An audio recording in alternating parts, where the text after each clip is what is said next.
ఆదివారం పూట మందిరాలు మానుతున్నారేమో. ఒక మాట అంటాను, మీ కుటుంబాన్ని కట్టుకోండి. ఎలానో తెలుసా? ప్రతి ఆదివారం మందిరంలో కనబడుదురుగాక. కుటుంబం అంతా కలిసి మందిరంలో కనబడుదురుగాక.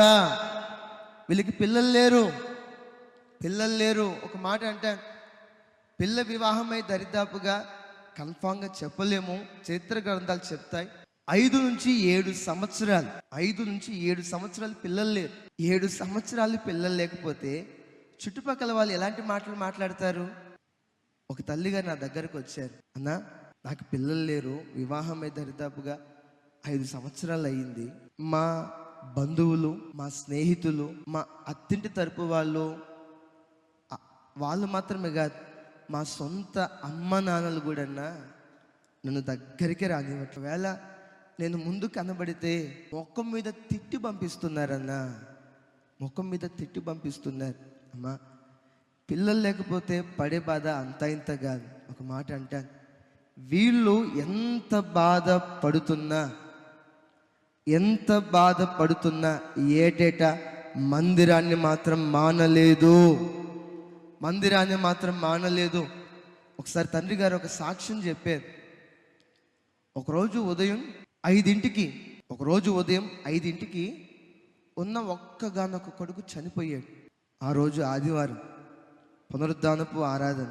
ఉన్న ఒక్కగానొక్క కొడుకు చనిపోయాడు. వాళ్ళు లేచి చాలా బాధపడ్డారు, ఏడ్చారు. అమ్మా కొడుకు చనిపోతే ఎలా ఉంటుంది? ఒక్కగానొక్క కొడుకు చనిపోయాడు. బాగా ఏడ్చి మంచం మీద పరుండబెట్టి రెడీ అయ్యి ఆదివారం మందిరానికి వచ్చి యథావిధిగా కూర్చున్నారు, ఆరాధన చేసుకుంటున్నారు. అంత అయిపోయిన తర్వాత పాస్టర్ గారి దగ్గరికి వెళ్ళి ఏడుస్తున్నా, అన్నా ఈరోజు ఉదయం మా ఒక్కగానొక్క కొడుకు చనిపోయాడన్నా. ఎప్పుడు చనిపోయాడయ్యా? ఉదయం 5ంటికి. అరే ఇప్పుడు 1 గంట అవుతుంది కదా, నువ్వు ఇప్పటిదాకా మాకెవరికి చెప్పలేదే?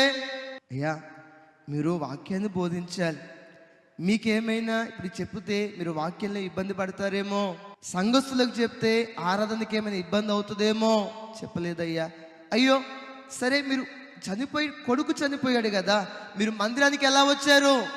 చనిపోయిన బాబుని ఇంటి దగ్గర పెట్టి ఎలా వచ్చారు? అయ్యా ఇది పునరుద్ధానపు ఆరాధన, మేము ఒక తీర్మానం చేసుకున్నాం, ఆరాధనను మా జీవితంలో ఒక్కరోజు కూడా కోల్పోకూడదు. పాస్టర్ గారు ఆశ్చర్యపడ్డారు. ఒక మాట అంటాను, మా ఇంతమంది ఉన్నారు కదా, ఆదివారం ఒక్క పూట కూడా మానకుండా మనందరము వచ్చుదుముగాక. ఎంత శ్రమలు ఎదురైనా, ఏ ఇబ్బంది ఎదురైనా, అన్న ఎందుకు రావాలన్నా? ఎందుకు రావాలి? అసలు మందిరానికి మానకుండా ఎందుకు రావాలి? ఎందుకో తెలుసా? అది విశ్రాంతి స్థలము.